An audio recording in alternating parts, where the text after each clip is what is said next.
terrified. As you guys might know, I'm going to the Dominican Republic, famously known as the DR, and it's a Spanish-speaking country. Already I can hear people around me speaking Spanish, and if you've ever traveled before, you know what it's like not being understood or not understanding what's happening around.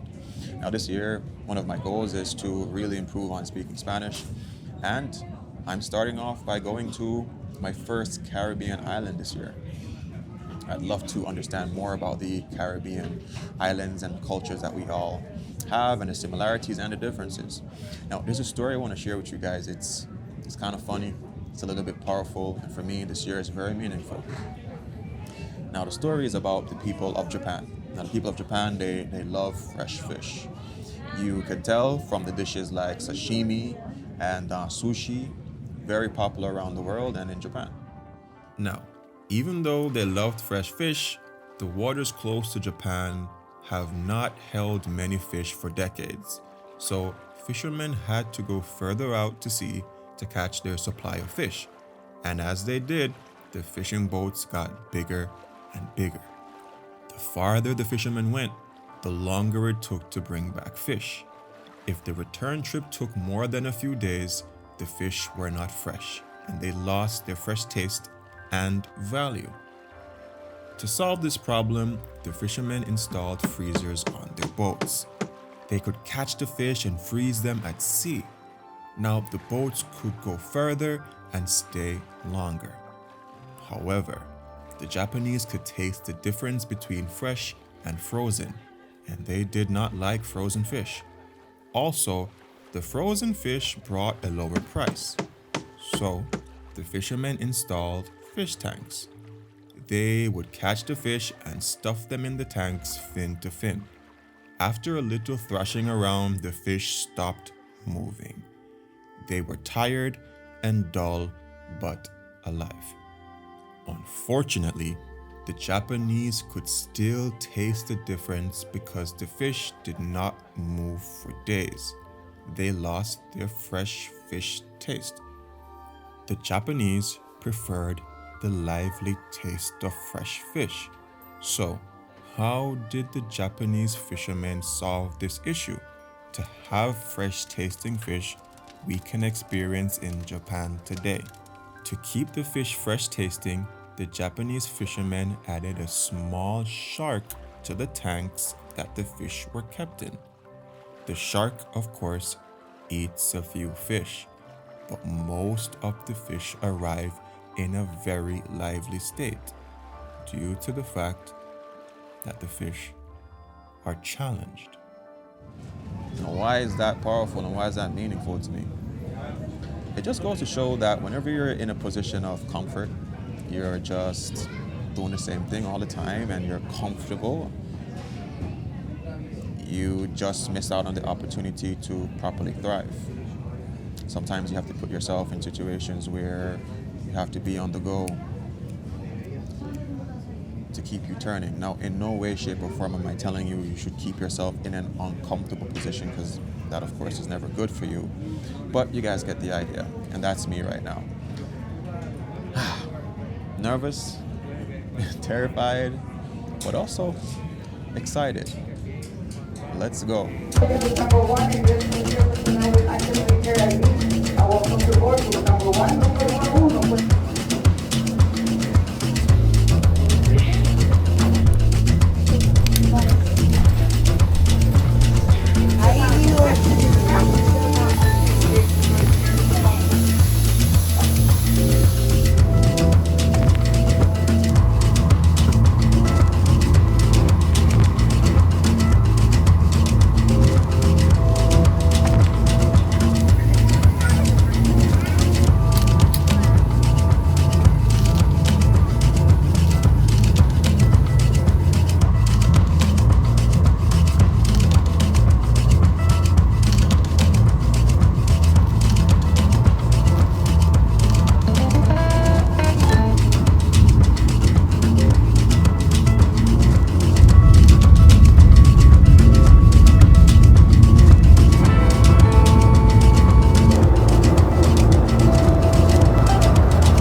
was cooked meals. Anyway, flight is like an hour and 45 minutes.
Come with me.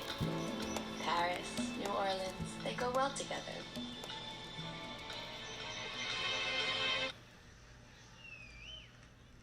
You fighting the Nazis, you look out. They are 750 miles away.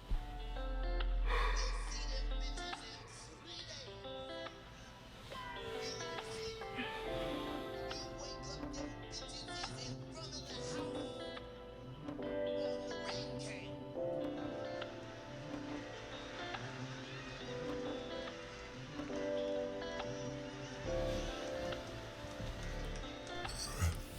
I woke from what felt like a 3-day slumber. Actually, it was 3 days. I didn't do much, apart from eating from a few stops around my new neighborhood, and of course, more sleep. I could start sharing my experiences from this point, but some things happened upon landing in the Dominican Republic, and I have to share this with you. If you're thinking about coming out to the Dominican Republic, you need to know this, and some things might go for just general traveling. The first thing, as you might know, I'm doing more of a slow travel. I want to really experience different cultures. I don't want to be anywhere for a week or 2 weeks. I really want to understand the culture and at the same time, save some money as I go along.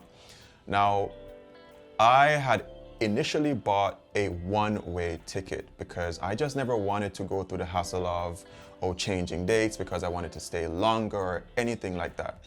But recently, for the Dominican Republic, you need to make sure that you have a two-way ticket. For some people, it might not be a big deal for you because you always book a two-way ticket.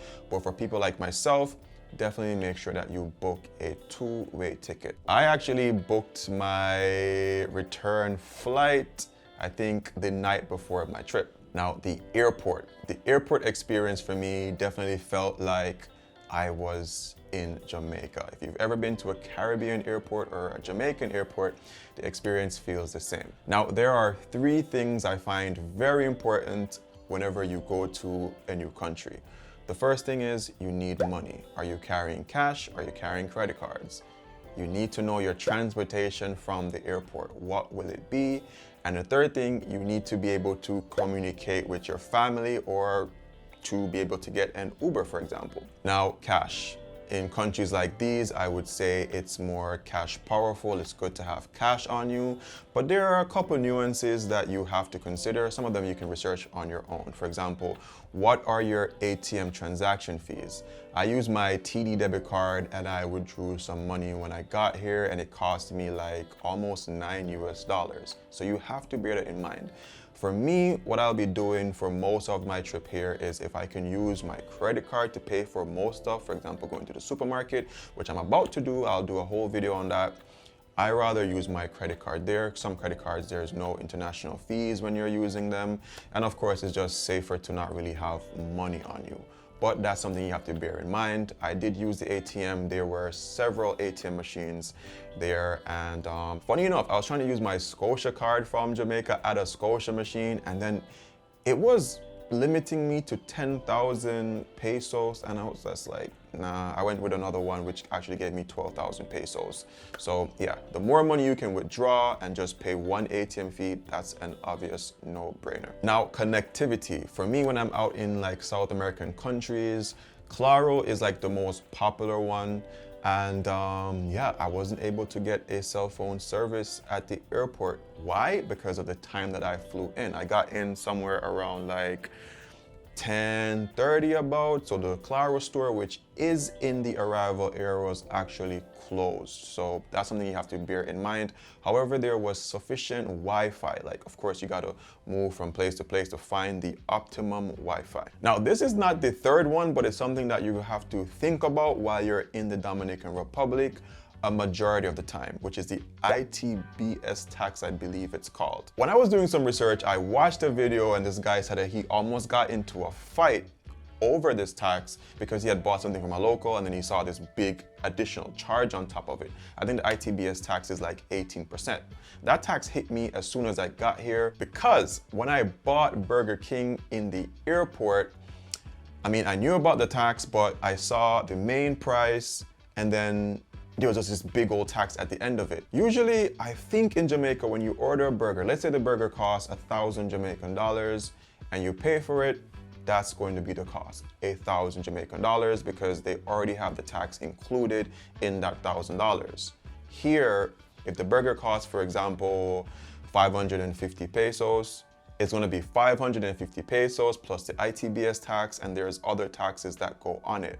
In terms of expenses in the Dominican Republic, I recently left from Colombia, and Colombia is by far cheaper. But I think for myself as a Jamaican, it is cheaper here than Jamaica so far. Now, Uber. Like I mentioned, I never had any self-service, so I had to use the airport Wi-Fi and I was able to call an Uber. Something that I've noticed in some countries is that when you call the Uber, they're not going to pick you up from the arrival area.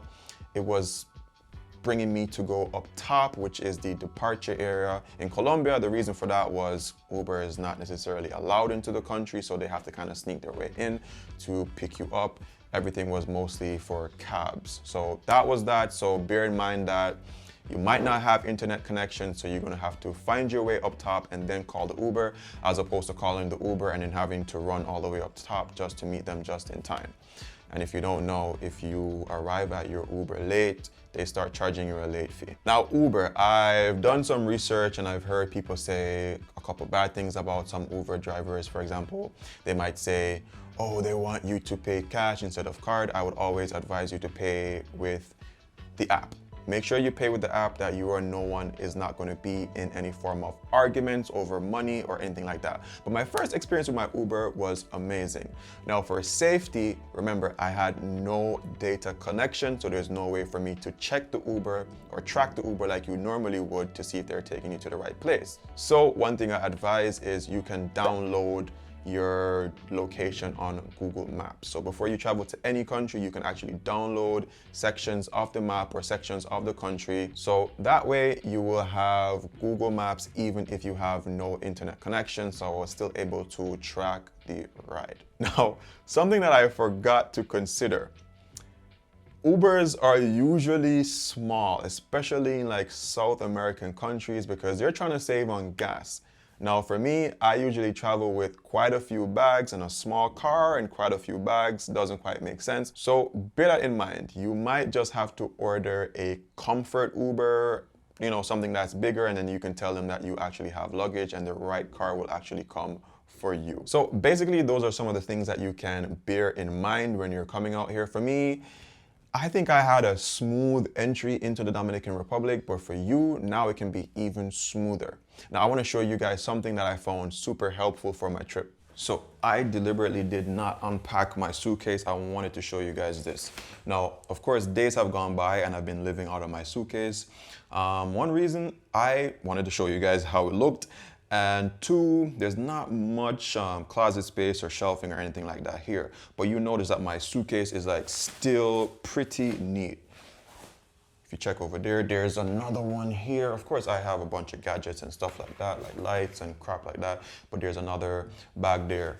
And what I love about it is that I can organize different things, whether it's you know, underwear, whether it's, you know, shirts, pants, everything. So I know exactly where things are. Of course, I kind of mismatch things because I definitely need to buy another one of them so I can actually have more of them in here. But I found this like super amazing. And a quick disclaimer, that is not a sponsored product. It's something that I saw on the internet just the same as you're seeing it right now. And I thought to myself, someone that I knew was taking a trip to Europe pretty soon. And I was just like, this would make a great Christmas gift.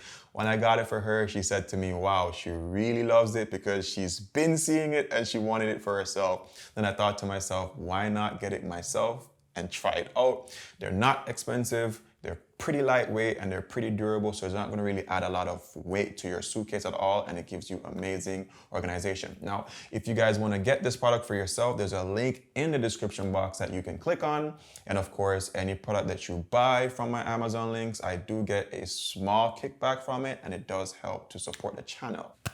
All right, that's going to wrap up today's video. But before we go, I'm gonna share with you guys the last product and probably the most important one for me whenever I travel. Before my trip, All Power sent out one of their compact power banks to add to my travel kit.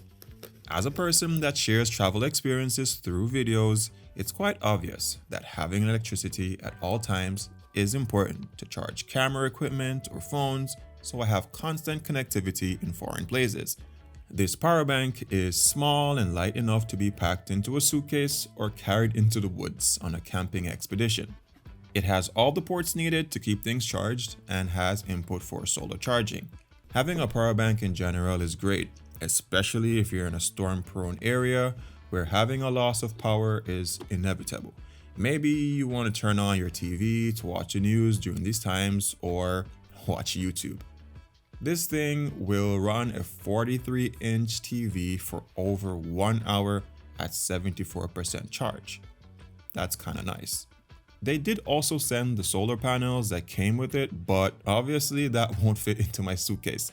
I do hope, however, one of my travel experiences does fit into your time. So if it does, I'll catch you on the next one. Remember to see things, love, nature, and adaptation, and always remember to keep the link.